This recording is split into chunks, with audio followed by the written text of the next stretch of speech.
Hey Ranger Nation, so today we are going to be talking about Power Rangers Ninja Steel Volume 3, which is already out, and this is Fusion, and I'm rocking the Ninja Steel train again. Oh god, okay, so I know that I didn't review any of the series. I've done Super Ninja Steel, so that's going to be fun to kind of go back and watch the episodes, because I think Super Ninja Steel was a lot better. But this one is out, and it comes with the episodes which I've got written down. It comes with Rocking and Rolling, the Ranger Ribbon, Poisonous Plots, and Family Fusion. There are no special features, so let's talk. I am not the biggest fan of this series. I think there's only a few things that I really like. Cosmo is one of my favorite characters, and Kelvin is a great Yellow Ranger. But it's also kind of interesting to see how this is all done, because obviously with Beast Morphers out at the moment, how the story, writing, and elements and characters are comparing it to what Hasbro are doing at the moment. Jump into Rocking and Rolling, and this basically is an entire episode where it's all about Levi doing stuff, singing and doing his world tour, and obviously you meet certain characters. When obviously the monster attacks, which is a drill monster, some of the things that I don't like in this is you can see in some episodes. So in like Rocking and Rolling, you see that the Rangers put on their ninja gear for no reason and jump about, and it's not done normally. It feels completely out of place. There's also one where there's the monster, the first episode, drills a hole and then pops up, and then person like, watch out for the hole, it's a big one. But then when you see the camera slowly pan, you can see part of the ground where there's nothing there, and you kind of think that you would aim up so you don't see the ground at all. And also, I don't know why they have press conferences at the school. You think you'd have it at the main thing. It just seems like the school is the main point of everything. Let's have a press conference. Let's talk about stuff. Award ceremonies, let's all have it at the school because no one cares.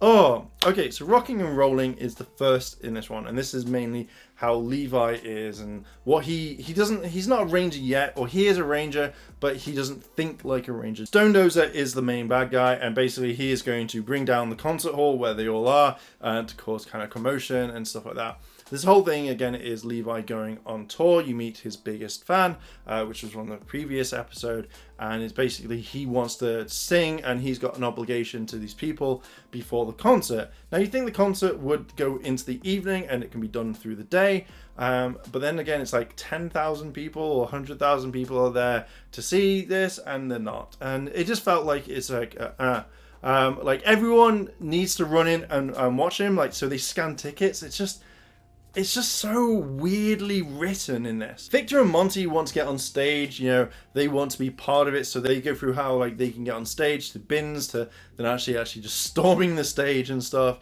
It's just a little bit kind of weird. Levi just, it's literally how Levi is thinking about himself in this entire episode. He saves people, he saves his biggest fan, and obviously there's a huge fight, like kind of like jumps out, and then obviously at the very end of the episode, he's like, oh man, I'm not going on tour, I'm going to school instead. And again, it just feels really weird. Like, he could continue doing stuff. At the very beginning, he says like, oh, if I go on tour, I'm going to be, I can come back at any time. It's like, fine, do that. But, but he goes to school instead, so I'm guessing it's a lot easier.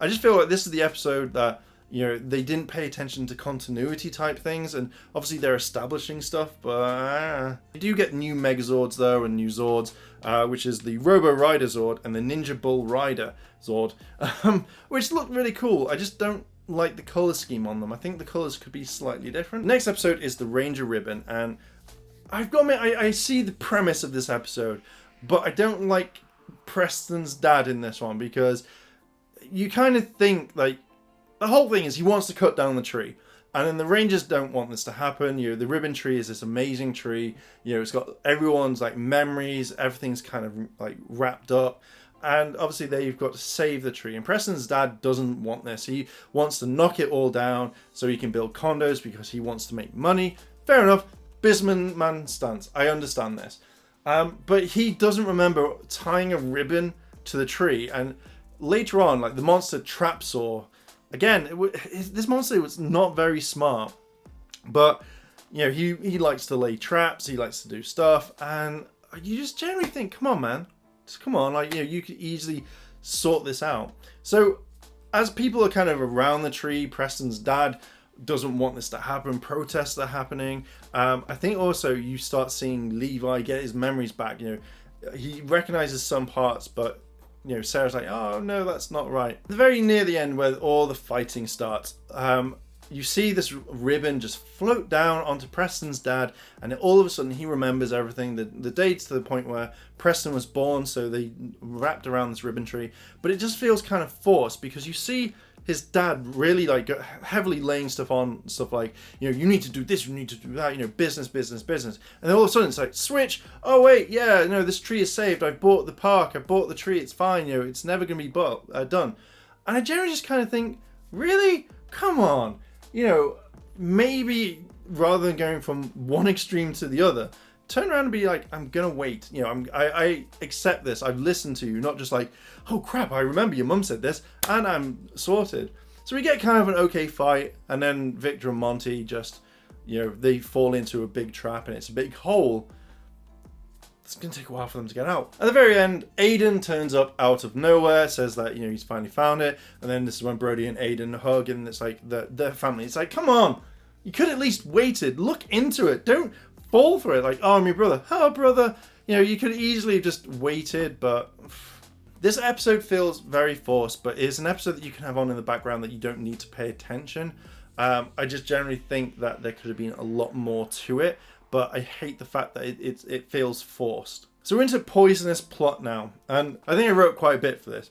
So it's basically, we have an intro from Brody, which I generally liked, and I wouldn't have minded this to go through all the series, but it seems to be one episode that isn't announced by the announcer at the end. You have basically what happened back in the day when the Nexus prison just hits Earth, and you know the fight happens, and then they say, oh, Dad told me to do this, and they hide.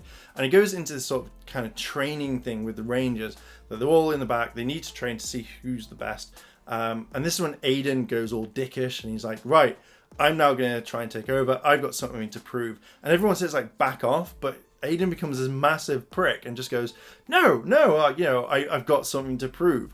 And then uses Brody as a thing saying like, oh my God, you know, you've got to tell your friends to back down type thing. And kind of Brody falls for it straight away. As like kind of Aiden like wanders off, a fight happens downtown, a monster's there. So when the Rangers are fighting, they see Aiden fighting as well, and they kind of like jump in and they're all fine. But then Brody gets hit with a poison arrow. Basically, the way to get the antidote for Brody is the fact that the ninja stars have to be like given in, you know, that sort of thing. But this entire episode, they focus on chocolate making, and you know what's going to happen. Victor gets turned into a statue because they put super glue in the chocolate. Why? You know, it's just something like, it felt very like a quick scheme, get this out, get this done. When you see some of the fights, it's a lot more of the Sentai footage. I probably have just said that. When Brody's getting kind of drained and he's basically on the verge of death, you see basically, I think it's Levi and Haley, they go around, they make chocolate power stars, and they go, oh, here you go. So, but it looks like they've taken the stars, but it's to make molds.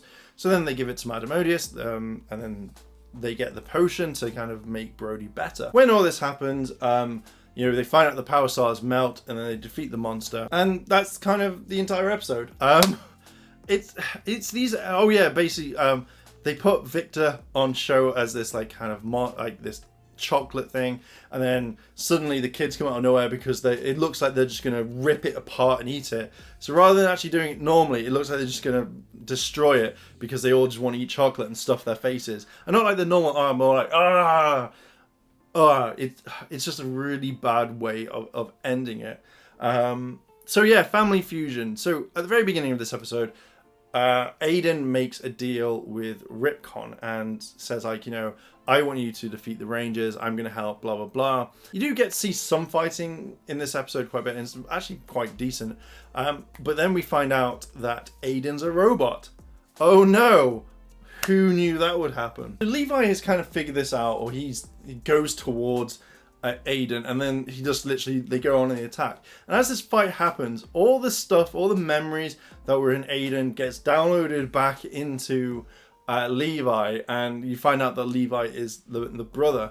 The ninja star that they get for this episode is the fusion star, which has all the elements, and visually, like when in a fight, looks amazing. I've got to admit, I was kind of impressed of how powerful this star is, and that they could all use it, but again, I think you only get like a set amount. So Ripcon becomes huge. You know, Galvanax has said, look, you know, I want the Ranger Z, or you've got to do it, otherwise, you know, I'm going to destroy you. So this is when Ripcon gets turned big. You know, he starts fighting. The Zords all combine in multiple different ones.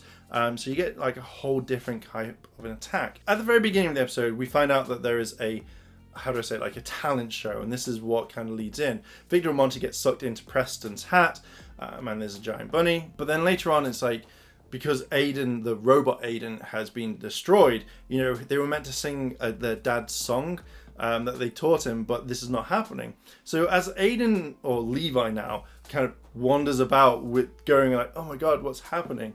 He remembers the song. So when Brody's on stage and he's like, guys, I was going to sing this with my brother, but unfortunately it's gone. He starts playing it and he's like, da-na-na-na. And Levi just comes out of nowhere and everyone's like, oh my god. It's like they know he's at the high school, but it's like, oh my god, he's on stage. So they sing the song, and that's when the memories happen. We get this kind of nice like shot at the end with the Nexus prison, and then obviously you've then got the Power Star and how Madame Odious like kidnapped him and stuff like that, and then they went straight up onto the ship. These were kind of nice. It was kind of like a nice wholesome thing, but it also didn't feel kind of right in my eyes. You can see vastly a major improvement from Ninja Steel to Beast Morphers. I think that with Beast Morphers, they've got it on the point right now. A little bit anyway, should I say. But with Ninja Steel, it felt very rushed, very focused on other things. It's something that I don't think I could watch Ninja Steel again after a while. I think that maybe it would be on like every so often, be like, oh, I'll give this a look. But some of the stuff, like some of the storytelling wasn't up to par. There were so many mistakes. I just didn't feel like I was enjoying it. I felt kind of like, when's this going to end? And I find like, I think a lot of fans think the kind of same on this one. It's just not as great. And I don't know if that's due down to Saban's like influence or Bandai's influence, but you can see that there's a vast improvement to Beast Morphers. So I'm going to leave it there. So Ranger Nation, what are your thoughts on this? Do you like Ninja Steel? What are your thoughts on the episode? Do you think that I'm right in this, saying like the whole Ninja Steel was kind of rushed and it didn't feel as good? Let me know down below in the comments, and if you've liked this video, like, favorite, comment, and consider subscribing. Check out that cheeky notification bell to be notified when more videos drop, and as always, Ranger Nation, thanks for watching, and I'll see you in a bit.